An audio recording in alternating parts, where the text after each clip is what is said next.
tapi bagi orang yang beriman ini adalah musim-musim rahmat dari Allah Subhanahu wa taala. Alhamdulillah. Mudah-mudahan pahala kita semakin lancar, semakin berkah, dan rezeki kita juga semakin berkah, semakin lancar. Dan kita berharap mudah-mudahan dengan majelis kita ini Allah Subhanahu wa taala melihatnya dan kemudian menyayangi kita serta mengangkat wabah ini dari negeri kita Indonesia, dan dari seluruh negeri kaum muslimin dan seluruh dunia insyaallah. Allahumma amin ya rabbal alamin. Salawat dan salam buat junjungan kita yang mulia baginda Rasulullah. Allahumma salli ala Muhammad wa ala alihi wa sahbihi ajma'in. Bapak Ibu yang dirahmati Allah Subhanahu wa taala, pada sore hari yang berbahagia ini insyaallah kita akan memaknai atau mendalami makna bagaimana menjadi insan-insan yang bertakwa. Mungkin tema ini terakhir kita bahas di dalam kajian kita pada pertemuan yang ke-6 yang hari ini. Dan tidak salah, karena memang ketika kita mulai dengan persiapan, dan sekarang kita sudah masuk ke dalam inti daripada bulan suci Ramadan. Mudah-mudahan dengan diingatkan tentang kiat-kiat bagaimana menapaki, melangkahi tangga-tangga ketakwaan ini, kita bisa melewati dan menjalani Ramadan ini dengan kesuksesan, sehingga sebagaimana Allah Subhanahu wa taala katakan dalam firman-Nya, la'allakum tattaqun, itu dapat terwujud di dalam diri kita. Dan untuk tidak memperpanjang kalam, saya persilakan kepada guru kita Kiai Haji Gus Arifin untuk memulai kajiannya, dan majelis diserahkan secara hormat kepada beliau. Silakan Kiai. Baik. Bismillahirrahmanirrahim. Assalamualaikum warahmatullahi wabarakatuh. Waalaikumsalam. Alhamdulillah nahmaduhu wa nasta'inuhu wa nastaghfiruh wa na'udzu billahi min shururi anfusina wa min sayyiati a'malina may yahdihillahu fala mudilla lahu wa may yudlil fala hadiya lahu. Asyhadu an la ilaha illallah wahdahu la syarika lahu wa asyhadu anna Muhammadan abduhu wa rasuluhu la nabiyya ba'dah. Allahumma shalli ala sayyidina Muhammad wa ala alihi wa ashabihi. Jemaah Al-Hidayah wabil khusus Ustaz Nurzain, alhamdulillah beberapa kali WA kita ngobrol, dan itu sudah saya kirim ya Ustaz materinya. Ada dua. Baik. Yaitu pertama tentang kajian tematik tentang la'allakum tattaqun ya. Jadi kalau bahasa yang paling saya senang itu dari kajian seperti ini tuh saya tidak tidak seperti orang ceramah begitu, karena sifatnya ilmiah, dan bagi saya paling penting adalah menggunakan referensi. Insyaallah materi itu saya ambil dari beberapa kitab tafsir. Yang terakhir itu malah dari kitab terjemahnya Mausu'ah Qur'annya, jadi ensiklopedi fikih Al-Quran. Nah, saya kebetulan di kajian tentang tematik atau kajian fikih tematik khususnya, saya tafsir itu sebenarnya secara teori nggak berani ngajar, karena memang saya nggak punya sanad. Jadi saya sampaikan ya, saya itu nggak punya sanad ngajar Quran tafsir. Tapi kalau disuruh bacain tafsir saya mau. Jadi makanya saya tafsir itu saya masukkan di tematiknya fikih ya. Karena kebetulan kita membaca ayat yang sangat dihafal banyak orang, yaitu surat Al-Baqarah 183 yang ujungnya itu la'allakum tattaqun. Yang dimana di Al-Quran itu ada 6 kali ternyata. Jadi kata la'allakum tattaqun itu ada 6 kali. Pasti ini punya kepentingan Allah dengan kalimat la'allakum tattaqun kepada kita. Ya. Di dalam kitab usul tafsir itu amar atau perintah itu, Allah caranya memberi perintah itu ada 3 kan. Ada 3. Yang pertama pakai fi'il amar langsung. Kayak aqimus sholat, wa'atu zakat, sholatlah kamu, zakatlah kamu, itu pakai fi'il amar langsung. Ada yang pertama.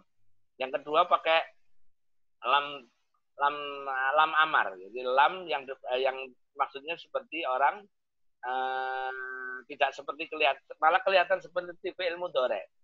Contoh faman syahida minkumul syahra falyasum. Nah, itu di surat Al-Baqarah 184 kalau nggak salah. Itu lanjutannya itu. Jadi di 183-nya bunyinya kutiba alaikumusiyam, maknanya kutiba kan furido ai difardukan. Jadi kalau kita baca tafsir Jalalain, kata kutiba itu dimaknai furido. Ya, furido itu maknanya difardukan. fi'il madhi majhul. Fi'il madhi yang fa'ilnya tersembunyi, naibul fa'ilnya Allah. Jadi, nah di ayat berikutnya itu amang syahida minkum syahra falyasum. Falyasumnya itu ada lamnya. Di situ kalau orang baru belajar bahasa Arab biasanya ngiranya falyasum itu fi'il mudhari karena ada ya-nya ya Ustaz ya. Tapi itu kalau di dalam ilmu tafsir falyasum itu perintah. Ya, jadi sekalian bisa di-share di grup Pak Nurzain itu yang materi saya ya. Kemudian yang perintah ketiga adalah bentuknya istifham. Istifham itu seperti kita diajak berpikir seperti afala tattaqun, afala ta'lamun, afala begitu. Jadi ada mirip. Nah, itu kalimat kajian kita makna tafsir la'alakum tattaqun.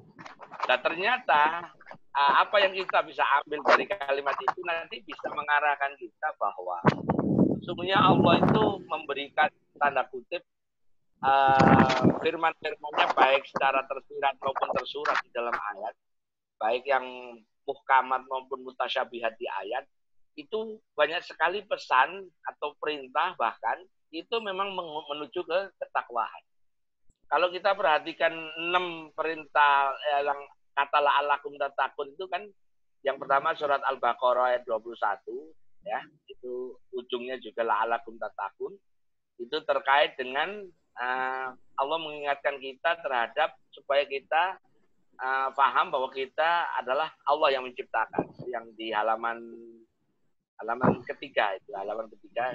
Saya lupa ngasih halamannya, nanti tak kirim lagi di halaman. Kemudian yang ayat berikutnya Bapak turunin itu. Nah, itu. Yang kedua adalah surat Al-Baqarah 63. Itu terkait dengan Allah mengingatkan bahwa terhadap janji yang kita lakukan kepada ketaatan kepada Allah. Jadi Allah mengingatkan kalau janji itu kita langgar maka kemurkaan Allah akan ditimpakan kepada kita. Itu yang nomor 2. Yang ayat 179-nya bahwa tentang kisos. Ujungnya juga la'alakum tattaqun. Jadi tentang kepatuhan terhadap hukum Allah. Yang 183 tentang puasa, la'alakum tattaqun yang kutiba alaihim. Yang kelima adalah tentang jalan yang lurus yang Allah supaya kita ikuti. Menyangkut hukum juga. Nah yang terakhir adalah menyangkut tentang kekuasaan Allah terhadap segala sesuatu. Termasuk Allah kemampuan atau kekuasaan Allah untuk menimpakan bencana kepada makhluknya. Jadi dari perintah ini tentang puasa khusus itu Allah menggunakan 2 kali, yaitu pertama la'allakum tattaqun ya. Yang kedua la'allahum yattaqun di surat 187-nya. Jadi kalau Bapak lihat di surat Al-Baqarah 187 itu ada la'allahum yattaqun ujungnya. Jadi la'allakum tattaqun di 183. Kalau yang di Al-Baqarah yang paling bawah itu ada la'allahum yattaqun. Nah, artinya Allah punya pesan untuk kepada umat Nabi Muhammad di Al-Quran ini bahwa ketakwaan itu ketakwaan itu sesuatu yang amat sangat.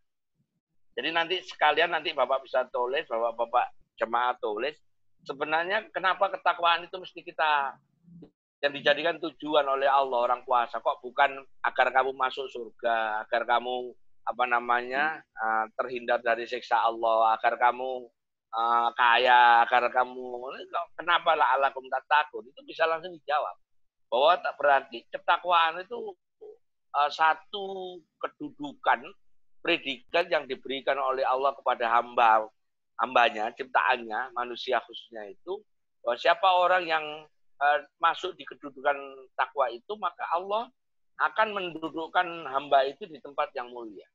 Dan itu bisa nanti cantolannya di surat Al-Hujurat yang bunyinya ya ayyuhan nas inna khalaqnakum min dzakarin wal untha wa ja'alnakum syu'uban wa qabaila lita'arafu inna akramakum indallahi atqakum. Itu surat yang asbabun nuzulnya mungkin perlu saya sampaikan di sini. Ayat itu kan turun ketika Futuh Makkah. Futuh Makkah waktu Nabi menaklukkan Makkah, Nggak ada di materi, adanya di materi yang kedua entry itu bentuknya yang entry takwa yang satunya. Jadi ketika Allah memenangkan Rasulullah ketika di Futuh Mekah itu nanti bisa dibaca di situ ya. Itu memang musuh Qur'aniyah itu. Jadi dibahas di situ kata takwa berapa, kata mutakin berapa. Ini kesenangan saya belajar Al-Qur'an itu seperti itu, Pak Ustadz Nurzain. Jadi saya itu ingin rupanya Allah itu dari Quran itu luar biasa. Bayangin dari konstruksi kata takwa saja kita bisa membuat semacam pemahaman bahwa Quran itu pertama memang sangat sulit kalau dibuat oleh manusia. Itu sangat sulit karena konstruksi bahasanya, konstruksi bangunan logikanya itu memang sangat kalau bahasanya orang Surabaya itu ajib itu sangat luar biasa ya. Makanya saya memberanikan diri menyampaikan di majelis ini bahwa sesungguhnya kalau kita belajar fikih itu ayat yang termasuk hukum itu saja kita pelajari itu hasilnya luar biasa. Jadi kita sedang berbicara sebetulnya Al-Baqarah 183 dan 187. La'allakum tattaqun sama la'allahum yattaqun kan. Yang satu tattaqun pakai untuk domir mukhatab jamak orang kedua, yattaqun untuk domir orang ketiga. Ya yang bawah itu yang ukhilla lakumul lailatas syam rafatu ila nisaikum hunna libasul lakum antum sampai selesai itu kan ujungnya la'allahum yattaqun. Ya, sedangkan di ensiklopedia itu di surat Al-Hujurat ayatnya kalau nggak salah 11 itu tentang orang takwa itu inna akramakum indallahi atqakum. Ya, ini pasti apa? Sesungguhnya orang yang paling mulia kedudukannya di sisi Allah itu orang yang paling takwa. Yang menarik di ensiklopedia itu nanti dibaca saja. Saya sudah baca. Kalimat yang dipakai itu atqo ya. Atqo itu maknanya isim tafdil. Isim tafdil itu isim yang menunjukkan komparasi dibandingkan. Seperti akbarumin. Ini benda ini lebih besar daripada benda ini. Jadi pakai isim tafdil. Nah, kalimat untuk menunjukkan kemuliaan di takwa itu Allah menggunakan isim tafdil atqo.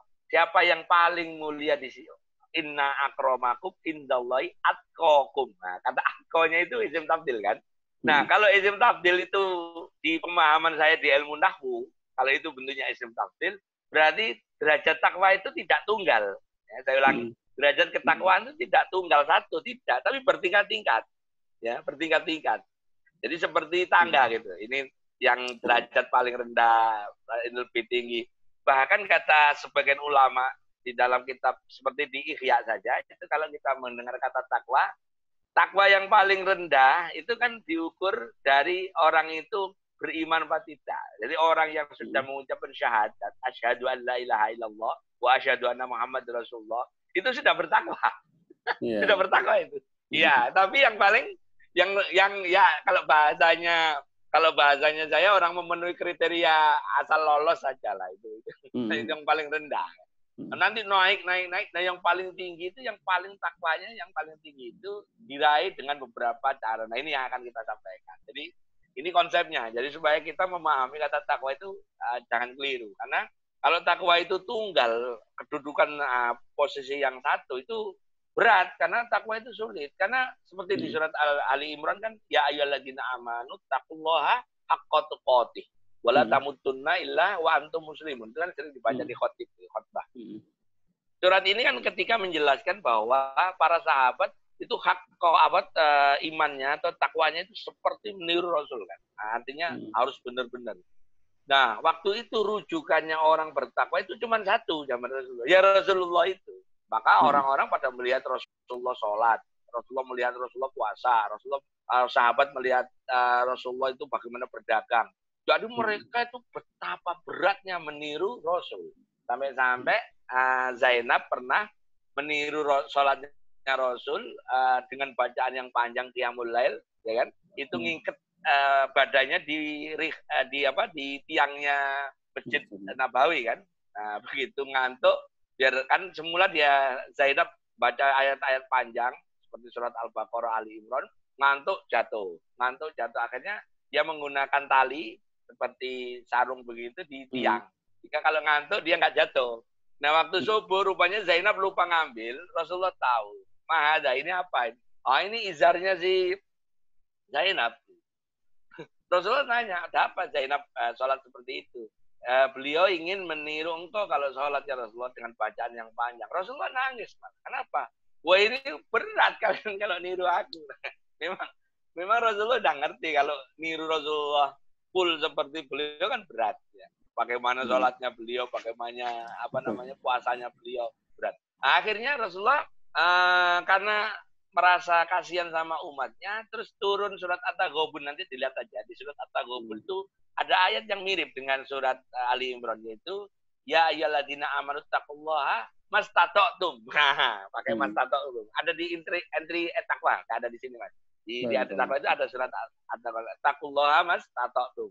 Jadi bertakwalah kalian semampu kalian. Ya, itu katanya ilmu tafsir, ayat Ali Imran dinasah oleh ayat At-Taghabun. Ya.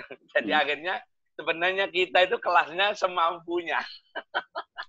Mata tutup kan semampunya. Nah, tapi walaupun semampunya itu, kalau kita sungguh-sungguh, maka derajat akromakum akan akan tercapai, ya, akan tercapai. Karena secara teori Allah itu yakin bahwa hamba-hambanya yang mau berusaha akan bisa mencapainya.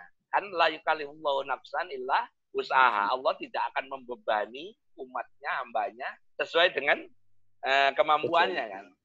Yukallif itu kan, taklif itu kan beban. Ya, kalau bahasa Arab taklif orangnya namanya mukallaf kan. Mukallaf itu orang yang diberi beban. Itu dari Allah yakin bahwa kalau kita itu mampu menerima beban itu. Makanya ketika Allah menyinggung perintah puasa, supaya kita nggak merasa sendirian berpuasa, Allah mengutip, mereferensi umat terdahulu juga puasa kan.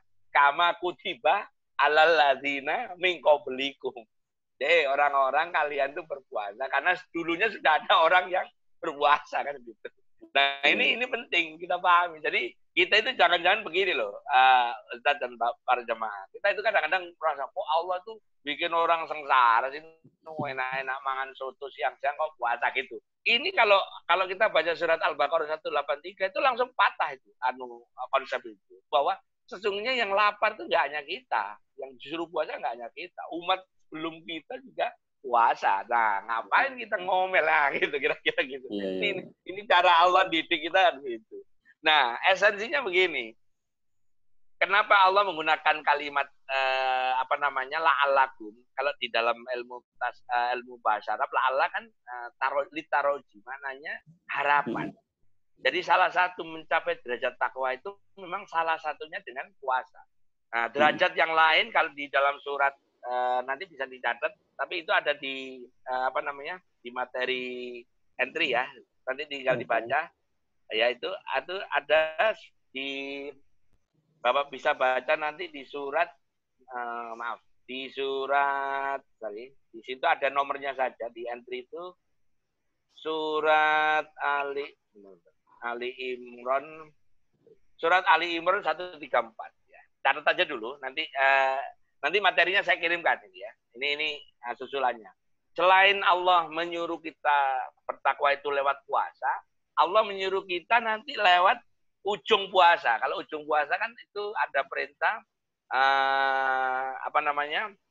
walitukabirullahu ala mahadakum la'allakum tashkurun. Allah ketika di ujung Ramadan Allah memerintahkan kita untuk mengagungkan Allah. Kemudian kan depannya walitukmilul iddata walitukabirullahu ala mahadakum la'allakum tashkurun kan gitu ya. Itu surat 185-nya ya. Itu kalau kata baca lanjutannya. Ternyata itu di tafsir Ibnu Katsir, kata ujung daripada kita mengagungkan Allah itu kita diingatkan dengan surat Ali Imran ayat 134. Alladzina yunfikuna fis sarra'i wad dharra'i wal kadhiminal ghaidz wal 'afina 'anil nas.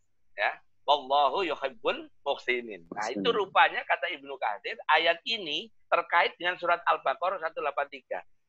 Mohon dicatat, jadi di kajian tafsir itu biasanya satu ayat itu meskipun bunyinya nggak menyebut takwa, tapi para ulama tafsir paham bahwa itu ada konkordansinya, ada yang ayat sambungannya atau ayat yang menjadi padanannya atau ayat yang menjadi keterangannya. Jadi cara bacanya surat Al-Baqarah 183 ini kalau di akhir Ramadan itu dibaca berbarengan surat Ali Imran 134. Jadi kalau Bapak lihat di sana, alladzina yunfikuna fis sarra wal dharra wal kadhiminal ghaidz wal 'afina 'anil nas. Ya kan, wallahu yuhibbul muhsinin. Itu enggak ada, nanti materinya saya kirim ya. Nah, ini ada ininya, ada apa?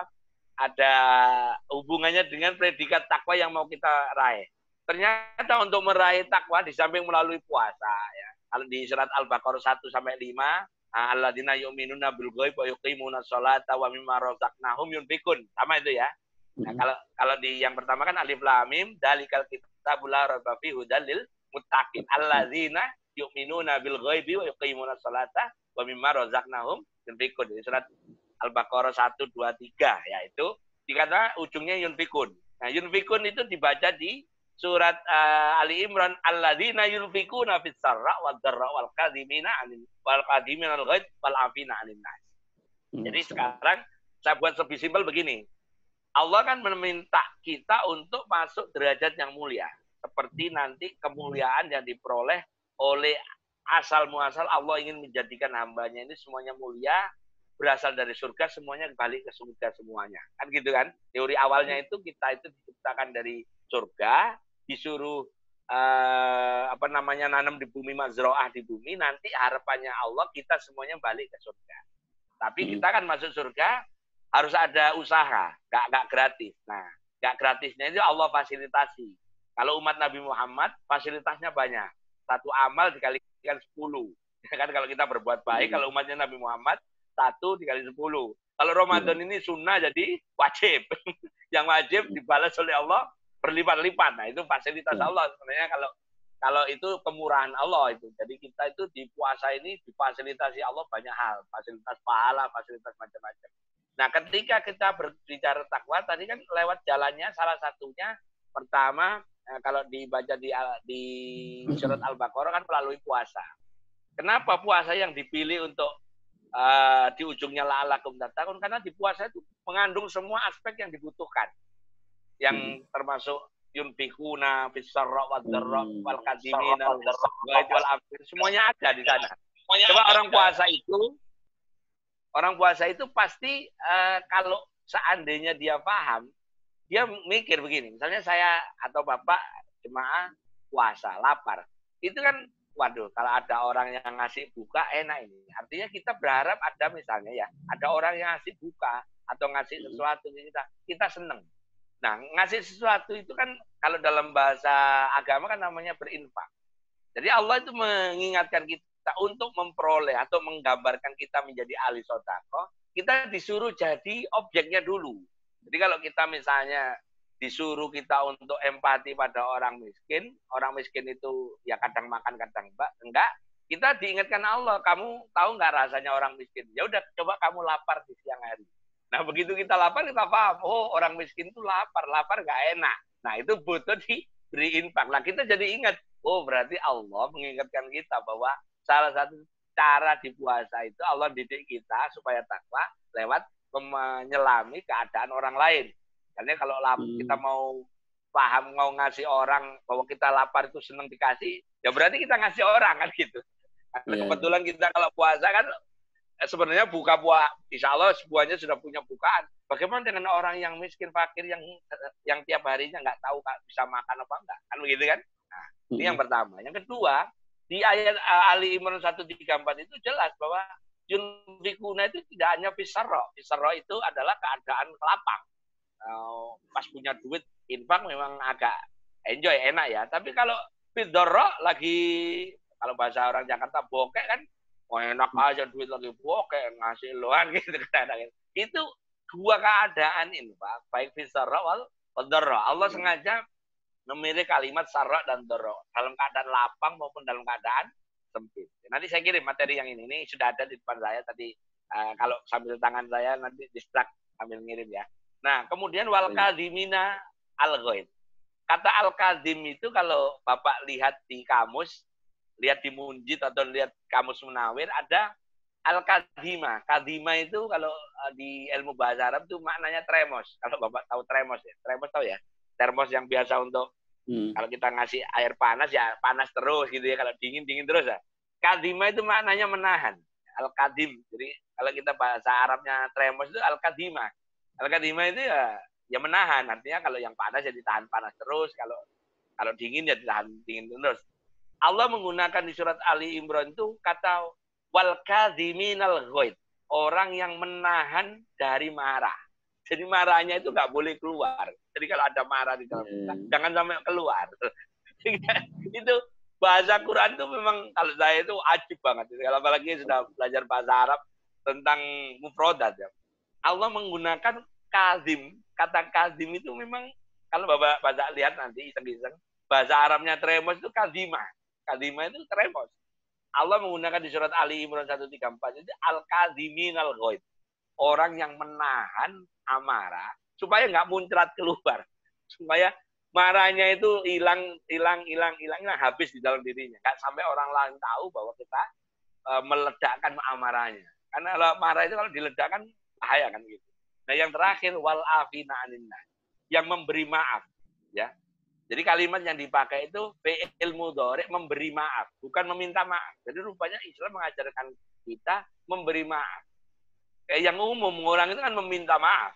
Jadi yang benar itu memaafkan. Kalau kita memaafkan, maka seandainya orang yang bersalah pada kita tidak meminta maaf pun, maka itu seperti sifat Allah. Sifat Allah itu kan senantiasa memaafkan hambanya. Selama hambanya tidak nyelutak aja kalau bahasa orang Jawa, Allah pasti ampuni, kan gitu. Nah, jadi karena kita sudah punya 5 rumus untuk takwa. Kalau di surat Al-Baqarah yang pertama alif lam dalikal kitabul la raiba hudal lil muttaqin alladzina yu'minuna bil ghaib wa yuqimuna sholata wa mimma razaqnahum yunfiqun. Ada 3 di sana, yaitu yang percaya kepada yang gaib, kemudian yang mendirikan sholat dan yang yunfikun. Yunfikun dijelaskan di surat Ali Imran ayat 134. Baik dalam keadaan sarra maupun dharra. Dalam keadaan lapang maupun keadaan sempit. Ditambah lagi yang keempat, wal kadhiminal ghaid, menahan marah. Yang kelima, wal afina anin nas, yang paling penting, memaafkan manusia. Dan rupanya ini hampir semuanya ada di puasa. Coba kita lihat dari mulai percaya yang gaib. Kalau orang yang nggak percaya gaib, disuruh puasa pasti nggak mau. Ngapain siang-siang enak makan kok disuruh barang yang nggak kelihatan kok mau? Pasti begitu. Tapi kalau orang yang beriman pada yang gaib, karena itu kita yakin Allah ada, kita yakin bahwa para malaikat ada, kita yakin bahwa surga itu ada, kita yakin neraka ada. Ketika ada perintah itu, kita nggak nanya, ya sudah kita jalankan. Itu syarat takwa. Kemudian wa yuqimuna sholata wa mimma razaqnahum, dan orang yang mendirikan sholat. Di dalam terminologi takwa, itu kata sholat, zakat, puasa itu nggak bisa dipisah. Kalau Bapak perhatikan di seluruh Quran, kata aqimus sholat wa atuz zakat itu jadi satu. Atau yuqimuna sholat wa yutuna zakat. Itu mesti jadi satu. Jadi kata sholat, kata zakat dalam bahasa ini juga infak. Terus kata puasa itu mesti seperti satu tarikan nafas. Satu tarikan nafas. Jadi kalau ada orang puasa, kemudian, maaf ya, dia sebenarnya nggak sholat. Itu kalau bahasanya ilmu tasawuf kan seperti orang pincang. Dia puasa tapi nggak sholat. Makanya Allah membuat, melalui Rasulullah membuat satu perumpamaan dalam bentuk gambaran orang yang melaksanakan 2 hal ini. Yaitu siangnya puasa, malamnya qiyam, maka Allah ampuni dosanya. Itu hadisnya Muslim itu.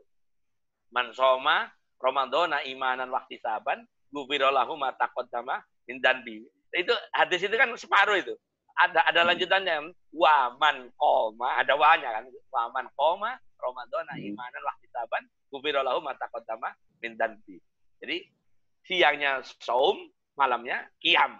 Jadi kita sekarang sudah punya gambaran. Jadi kalau 5 perangkat untuk takwa tadi, percaya yang gaib, yang 1, kedua mendirikan sholat, ketiga adalah infak baik sarra maupun dharra, terus yang keempat adalah kadhimina al-ghaid, menahan amarah, yang terakhir adalah wal afina anin nas, yang memberikan maaf pada orang lain.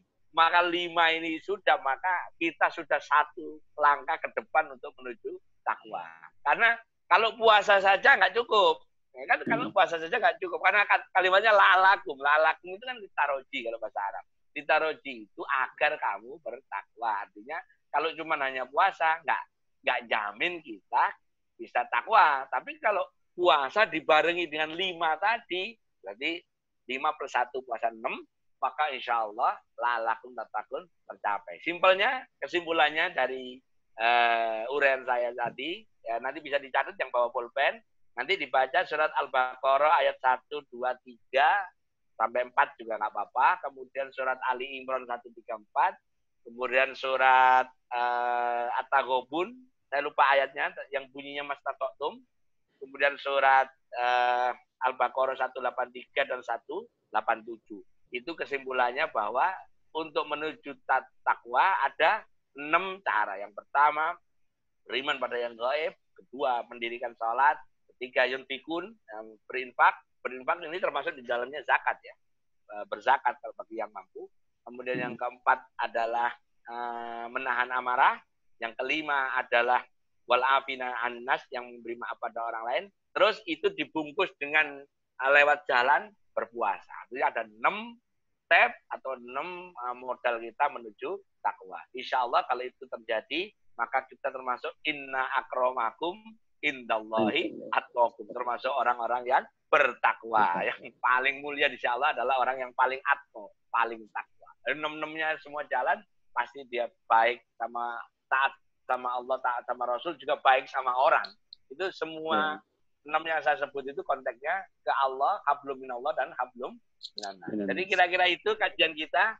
Mungkin bisa sambil diskusi, langsung dicandolin ke fikihnya lebih bagus. Silakan mungkin Pak Nurzain untuk diatur lalu lintas tanya jawabnya. Monggo, tafadhol. Itu uraian saya dulu. Baik, Kiai. Terima kasih banyak Kiai, sangat luar biasa kajian kita pada sore hari ini. Mengulas tentang masalah tangga-tangga ketakwaan. Mudah-mudahan Ramadan ini menjadikan kita sebagai orang-orang bertakwa. Sambil kita tunggu diskusi ataupun pertanyaan ataupun yang lainnya daripada jamaah, ada hal-hal atau unek-unek atau mungkin juga curhat barangkali Kiai ya. Oh, boleh. Bebas kalau di pengajian yang Jumat malam itu juga orang curhat, orang bebas merdeka. Silakan kalau ada jamaah. Kalau apa namanya, ada yang ditanyakan, monggo. Ini sembari saya menyiapkan yang tadi materi yang apa namanya, materi yang surat Ali Imran 134 itu kan itu menarik. Monggo. Silakan kalau ada Pak. Iya. Silakan Pak. Silakan kalau ada yang ditanyakan. Assalamualaikum. Waalaikumsalam warahmatullahi wabarakatuh. Iya. Mau tanya Pak Kiai. Monggo. Ini mungkin sering juga orang nanya ini kalau udah Ramadan mengenai sholat witir kan kita karena di rumah ini sering jadi imam kan, witirnya kan udah ditutup. Nah kemudian kadang-kadang kan kita malam ingin nambah gitu kan. Itu untuk nambah malam ya, malamnya. Nambah ini pertanyaannya, sholat tahajud apa kita nambahnya ke witir itu Pak? Ditambahin witir apa lebih banyak tahajudnya gitu? Itu. Baik. Jadi sebenarnya kalau kita mengacu ke sejarah, dulu Rasulullah itu mengerjakan tarawihnya kan memang di tengah malam sampai sahur. Jadi ini yang jarang diketahui orang. Jadi Rasulullah dulu itu mengerjakan qiyamul lail, atau waktu itu kan namanya qiyamul lail, belum tarawih. Itu kan tengah malam sampai sahur. Jadi praktis Rasulullah menutup sholatnya pasti dengan witir kan gitu.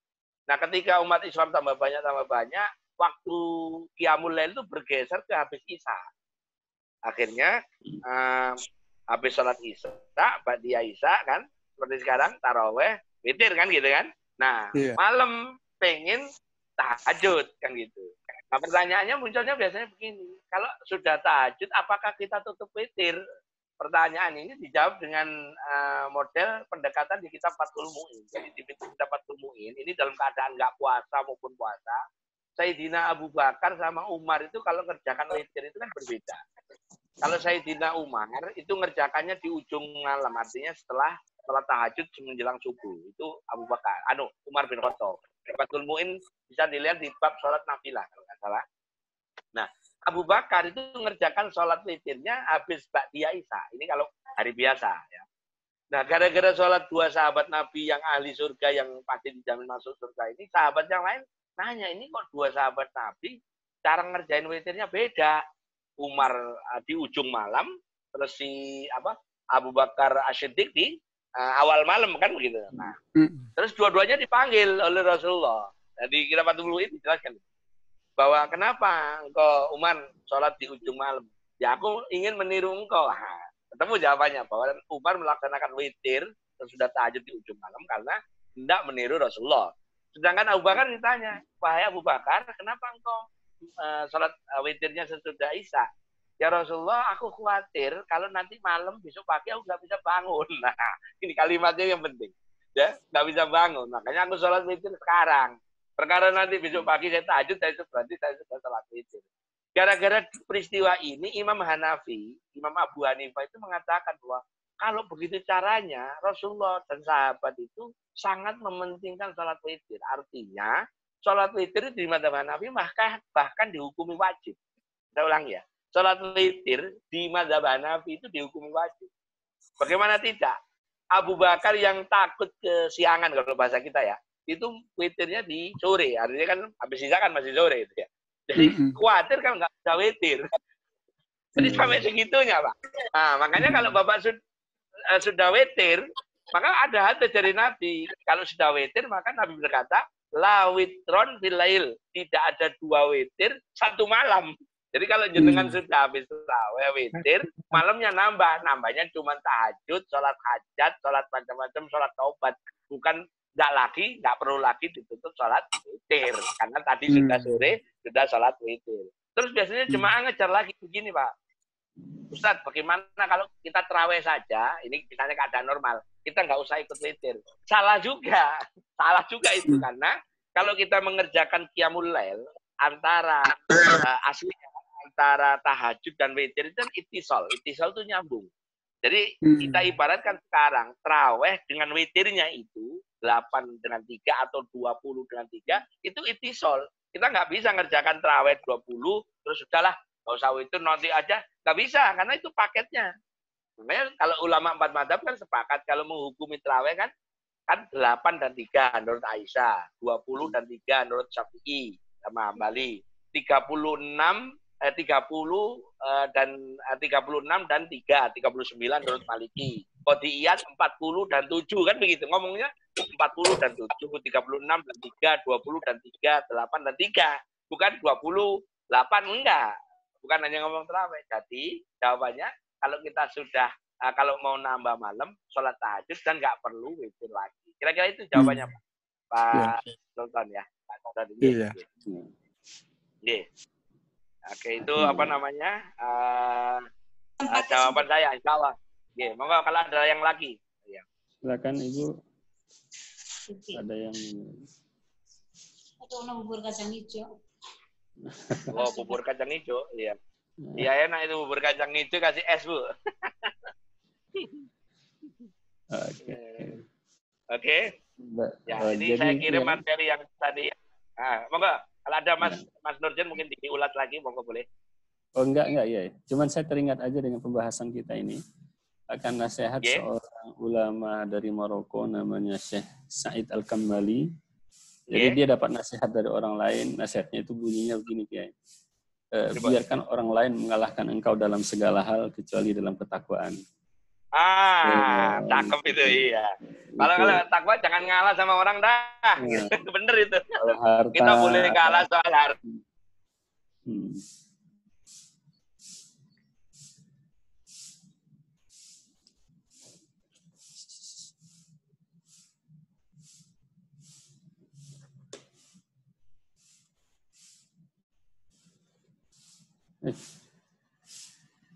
Putus.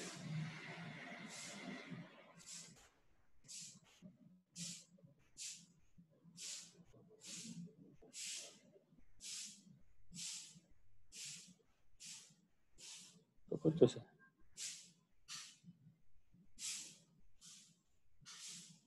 Berkali Pak Ustaz. Aku putus ya? Putus.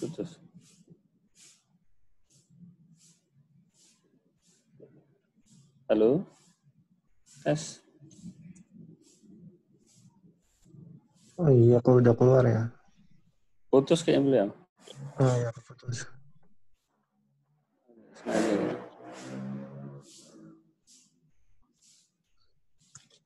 Putus Pak Ustaz gimana? Sebentar, kita ini. Sepertinya beliau masih nanggung tadi ngomongnya. Ya. Kayaknya masuk lagi kali. Bisa review. Sebentar.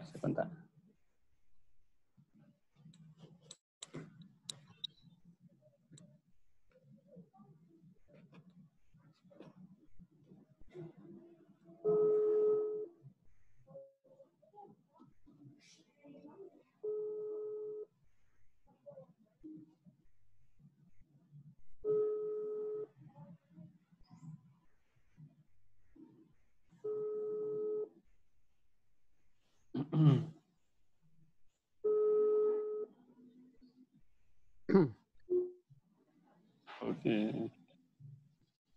Sepertinya tema beliau sudah tersampaikan dari tadi. Mohon dari Pak Haji Sulhan atau Pak Haji Ahmad Sulaiman, gimana kira-kira Pak? Kita cukupkan atau gimana Pak? Atau kita tunggu? Ya, cukup lah. Cukup Pak ya? Masuk lagi. Oke, kalau gitu masuk lagi. Iya.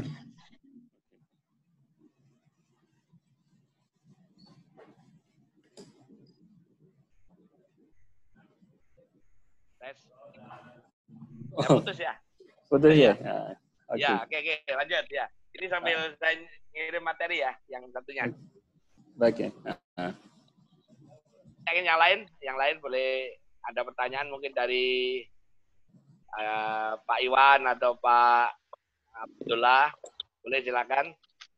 Dan Pak Sulaiman, ini, alhamdulillah Pak Sulaiman. Assalamualaikum. Waalaikumsalam. Masya Allah. Alhamdulillah. Lama nih nggak ketemu kita. Iya, ada tahun lebih. Iya. Ketemunya di dunia maya begini nih.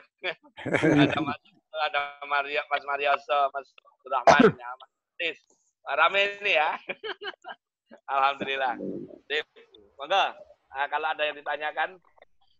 Silakan Bapak Ibu kalau ada yang ditanyakan lagi. Ya, jadi biasanya kalau kita ngaji di online ini tidak terbatas kalau saya. Boleh nanya di luar materi pun boleh. Karena sebenarnya kan esensi di kajian itu kan siapa tahu ada unek-unek atau pertanyaan yang mungkin saya bisa jawab, saya jawab. Kalau saya nggak jawab, saya nggak bisa jawab, biasanya saya minta waktu. Gitu. Sambil saya nyiapin apa namanya? Iya. Pak Kiai. Pak Kiai. Iya. Saya mau nanya apa namanya mengenai syukur ya. Saya ada lihat buku kitab gitu kan dari salah satu ulama ya, bahwa tingkatan ibadah itu ada 5, dari mulai Islam, iman, ihsan, takwa, dan syukur paling tinggi. Ya. Nah, kenapa syukur ini yang paling ditempatkan di atas nih Pak Kiai? Silakan. Ya.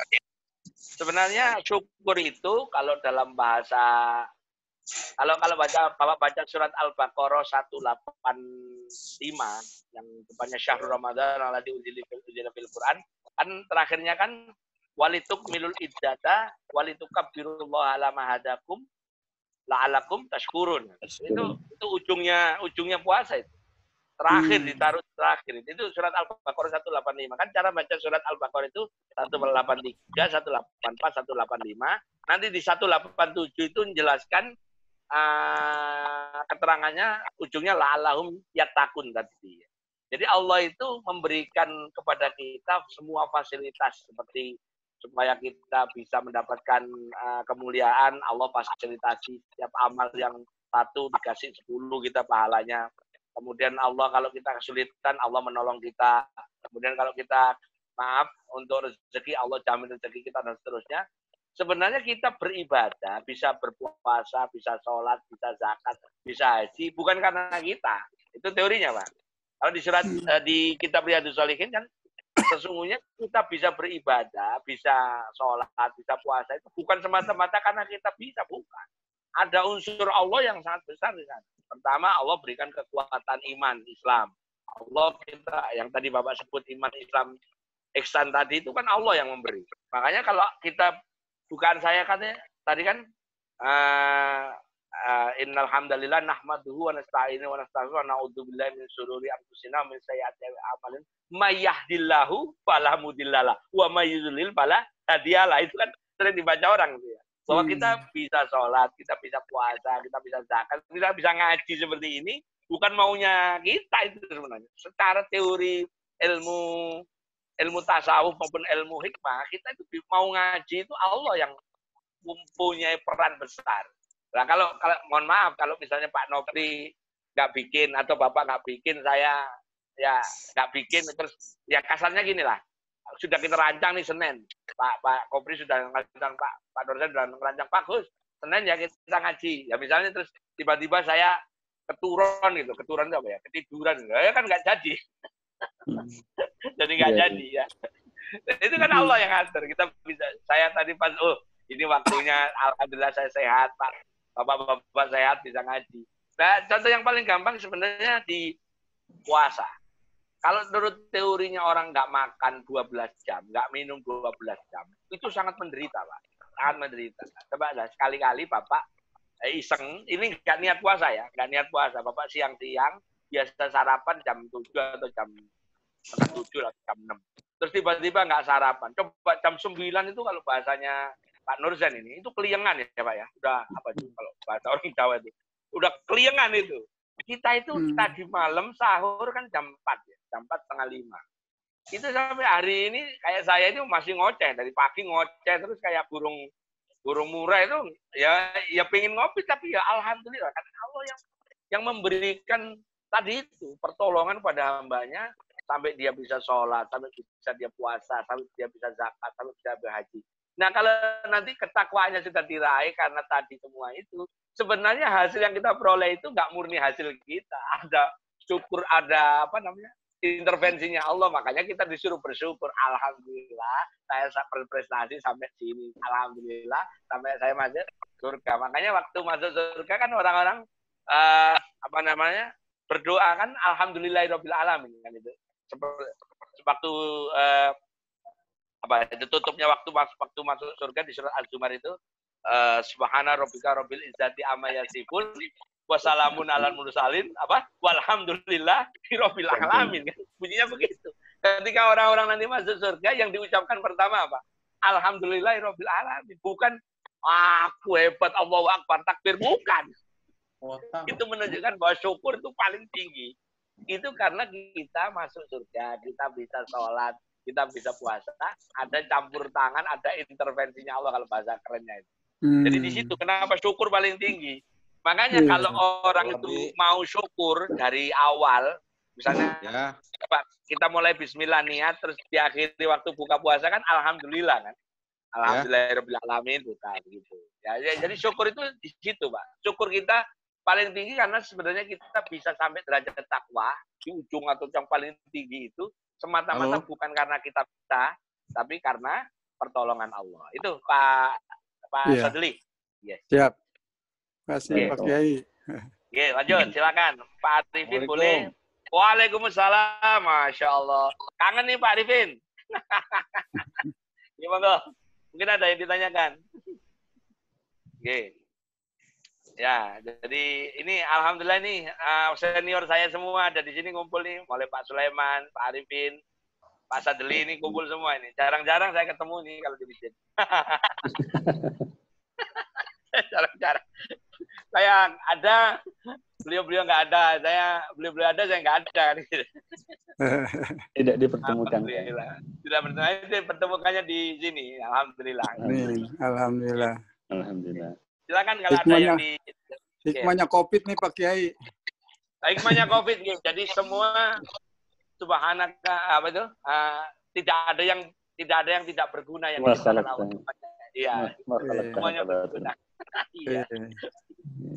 Alhamdulillah. Batilah ya.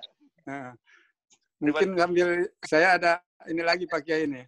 Ini kan kalau bulan Ramadan selalu ada 10 pertama, 10 kedua, 10 hari ketiga. Ya. Itu hadisnya gimana itu Pak Kiai dari? Iya, itu hadisnya memang dhaif, ya, hadisnya dhaif. Oh. Tapi sampean harus tahu rumusnya. Bahwa hadis dhaif itu boleh dipakai untuk menjelaskan sesuatu, tapi tidak boleh untuk menghukumi. Ya, saya ulangi. Kalau itu pasti kata Imam saya lupa di kitab Musnadnya Imam Hambali, Musnadnya Imam Ahmad kan bahwa hadis yang dhaif itu masih lebih baik daripada qaul kita kan, daripada omongan kita. Walaupun dhaif masih lebih bagus itu daripada omongan kita. Jadi masih kita bisa boleh pakai. Itu kan dari Ibnu Khuzaimah kalau nggak salah, hadis dari Ibnu Khuzaimah itu kan awalnya rahmah, wa ausatuhu maghfirah, yang terakhir itqu minan nar kan gitu. Ya, itu sebenarnya kan hadis konten atau matanya bagus. Jadi seperti anak tangga 10 10 10. Cuman karena di sana ada perawi yang dianggap tidak memenuhi jarwa ta'dil, tidak sikoh kata si yang penilai hadis, mentahriz hadis itu dimasukkan dalam golongan hadis dhaif. Tapi saya suka pakai hadis itu, tapi saya jelaskan meskipun hadis ini dhaif, tapi bagus. Ya, jadi saya pakai hanya untuk menjelaskan saja bahwa puasa itu ada tahapannya. 10 itu kan Allah memberikan rahmat ya, amin insyaallah Allah memberikan rahmat. Karena bulan Ramadan kan memang syahrul rahman masuk. Jadi di kitab yang lain yang sahih, kitab-kitab yang muktabar seperti kitabnya Ibnu Rajab Al-Hambali waktu menjelaskan Lailatul Qadar kan nama Ramadan itu kan banyak. Syahrul Siyam, Syahrul Puasa, Syahrul Qiyam, Syahrul Sobar, Syahrul Rahmah, Syahrul Maghfirah kan banyak namanya kan. Nah itu benar. Jadi awalnya Rahmah, kenanya Maghfirah, terakhirnya Itqum Minanar. Karena kalau orang Itqum Minanar itu kan sebenarnya mengacu ke dalil Al-Baqarah tadi. Kalau Bapak baca, walitukmilul iddata walitukabbirullaha ala ma hadakum wala'alakum tashkurun. Ketika kita disuruh menyempurnakan bilangannya puasa itu, sebenarnya secara teorinya kalimat, kita sudah memenuhi semua persyaratan yang diminta Allah untuk puasa. Ya harapannya kita kalau sudah di ujung selesai, walitukabbirullaha ala ma hadakum. Kita tinggikan asma Allah dengan bertakbir. La'allakum tashkurun. Ya, puncaknya adalah kita bersyukur. Itu benar udah. Jadi walaupun hadisnya dhaif, kita masih punya ayat atau bahkan mungkin punya hadis lain yang jadi syawahid. Nah, jadi kalau kita ilmu hadis itu, hadis dhaif kalau ada syawahid boleh kita pakai. Hadis syawahidnya banyak. Seperti bahwa di bulan Ramadan itu Allah as-saumu li wa ana ajzibi. Saum itu untukku dan aku sendiri yang balas, itu juga syawahidnya. Ada lagi hadis yang tentang bahwa Allah itu menurunkan kebaikan-kebaikan, ampunan-ampunannya di bulan Ramadan juga ada. Jadi nggak apa-apa dipakai. Jadi walaupun memang hatinya dhaif. Ya jadi hatinya dhaif, Pak. Kalau mau dipakai untuk jelasin nggak apa-apa. Jadi ya, bahkan ada hadis yang kalau bapak yang paham tentang mencari Lailatul Qadar kan, apa itu hadisnya? Disuruh mencari di asyarul awakhir, 10 hari terakhir lah, berarti ada pembagian itu ada di 10 hari terakhir itu berarti yang tadi di hadisnya Ibnu Khuzaimah kan 10 pertama rahmah, 10 kedua adalah maghfirah, 10 hari terakhir adalah itqu minan nar. Di hadis yang lain yang sahih di Imam Bukhari Muslim, Rasulullah mencari Lailatul Qadar itu di asyarul awakhir, 10 terakhir. Loh, sama. Berarti ada pembagian itu ada. Ya nggak apa-apa kita pakai. Kan gitu. Nanti kan semakin tinggi, semakin yang hari ketiga. Ya 10 hari terakhir itu kan kita disuruh, kata Nabi kan syadda mi'zaruhu. Mengencangkan sarungnya. Mizar itu kan dari kata izar itu sarung, itu kan bahasa majas, bahasa kiasan. Mengencangkan sarung itu kan ya tadi kita benar-benar fight untuk meraih di 10 hari terakhir jangan sampai lolos. Jadi walaupun hadisnya lemah, dhaif, kita boleh pakai untuk menjelaskan yang lain, hadis yang lain. Gak apa-apa. Tapi kita harus ngomong memang kalau ceramah atau kita ngomong ya memang hadisnya doib ya doib. Kita nggak bisa berubah jadi sahih memang doib ya sudah. Santai mawon. Iya. Oke, lanjut. Terima kasih Pak Kiai. Terima kasih Pak Kiai. Kalau seandainya ada lagi pertanyaan, silakan. Materi yang Pak Nurzain, materi yang terakhir sudah masuk ya? Oh, baik ya, baik. Coba dilihat nanti biar kawan-kawan hari ini dapat 3 materi. Materi pertama, sudah. Tematik la'allakum tattaqun, terus dari kitab Mausu'ah Qur'aniyah, terus ini ciri-ciri orang yang sukses puasa. Itu tadi tafsir dari ringkesannya tafsir Ibnu Katsir dari ayat Ali Imran 134 surat Ali Imran. Alladzina yunfikuna fis sarra'i wal dharra'i wal kadhiminal ghaidh wal 'afina 'anil nas. Ya itu. Itu yang jelaskan kita nanti untuk saling memaafkan di ujung Ramadan itu. Masya Allah. Baik Kiai, terima kasih banyak Kiai. Sudah 1 jam kita bersama. Abu Burit Kiai. Asip. Insyaallah waktunya waktu yang berkah insyaallah. Amin insyaallah amin. Berkah untuk Kiai dan juga berkah untuk Amin ya Allah amin. Sehat walafiat semua ya.